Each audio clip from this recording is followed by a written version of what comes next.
Sir जैसे आपने जो शुरुआत की थी स्वच्छ भारत अभियान की, वहाँ पे कई जो समाज के प्रतिष्ठित लोग हैं उनको ताकि इन योजनाओं का प्रचार प्रसार हो, क्या इस तरह की योजना है सरकार की कि इन योजनाओं को ज़्यादा लोगों को समझाने के लिए, उनके करीब ले जाने के लिए? स्वाभाविक है। देखिए, वो जो पहल की थी कि जब समाज में प्रमुख नागरिक हैं, रोल मॉडल्स हैं, वो किसी अभियान के साथ जुड़ते हैं, माननीय प्रधानमंत्री जी जुड़े, अन्य लोग जुड़े, तो उसका एक असर हुआ है कि स्वच्छ भारत केवल सरकार का कार्यक्रम नहीं रहा, इसको लोगों ने अडॉप्ट कर दिया है और एक प्रकार से स्वच्छता का अभियान एक प्रिवेंटिव हेल्थ केयर का भी अभियान बन चुका है और इसका बहुत बड़ा प्रचार चल रहा है।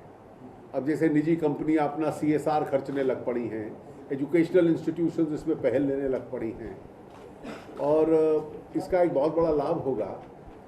तो अन्य योजनाएं भी जो इस प्रकार की हैं उसके संबंध में एक जागरूकता का स्तर बढ़ाना ये तो स्वाभाविक है।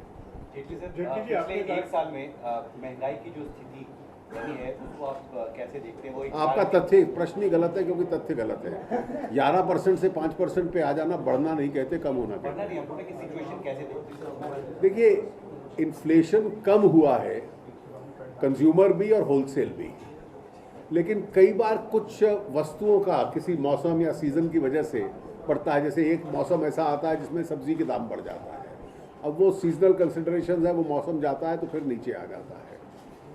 दूसरा, जैसे आजकल एक समस्या दालों को लेकर है, क्योंकि फसल के भी प्रभाव पड़ा है, अंतर्राष्ट्रीय कीमतों का भी उस पर असर पड़ता है, तो इसलिए प्रिंसिपल सेक्रेटरी ने अभी मीटिंग ली है कि उसकी सप्लाई बढ़ाना जिससे कि उसके दामों में भी नियंत्रण आए।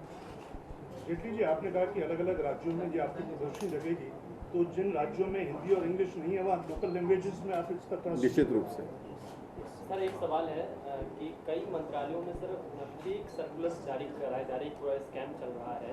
CBI ने कुछ लोगों को गिरफ्तार भी किया है, कई नोटिस जारी कर दिया जा रहा है, अपॉइंटमेंट लेटर जारी कर दिए जा रहे हैं। फाइनेंस मिनिस्ट्री का भी मामला भी सामने आया था, जिसको revise rates of dearness allowance करके सर्कुलर जारी किया गया था। कई मिनिस्ट्रीज में ऐसे मामले सामने आ रहे हैं, इसको लेकर क्या करेंगे? सर जैसे रिटायरमेंट एज को लेकर भी इस तरह की भ्रांति फैली थी। मेरी अभी जानकारी में मेरी टेबल पे नहीं आएगा, आएगा तो मैं देख लूँगा। किसान शुरू हो रहा है, रीजनल लैंग्वेज के भी प्रोग्राम आएंगे या हिंदी इंग्लिश? देखिए, उसके ऊपर आरंभ में कुछ वो कोशिश कर रहे हैं कि उन कार्यक्रमों को डबिंग के माध्यम से जो उन क्षेत्रीय भाषाओं के चैनल चल रहे हैं दूरदर्शन प्रसार भारती के, उनके ऊपर भी उन कार्यक्रमों को यूज किया जाए। दूरदर्शन के इंटरनेशनल चैनल को लॉन्च करने की भी बात हो रही थी सर। बिल्कुल, निश्चित रूप से विचार चल रहा है और जब वो फर्म अप हो जाएगा तो आपको उसकी जानकारी दी जाएगी। और किसान चैनल को, क्योंकि हर राज्य में किसान है, तो केबल एक्ट के तहत मस्ट कैरी चैनल कर दिया है। मस्ट कैरी का अर्थ ये है कि हर केबल नेटवर्क और DTH नेटवर्क के लिए ये अब कंपलसरी है कि उसको कैरी करना। Thank you.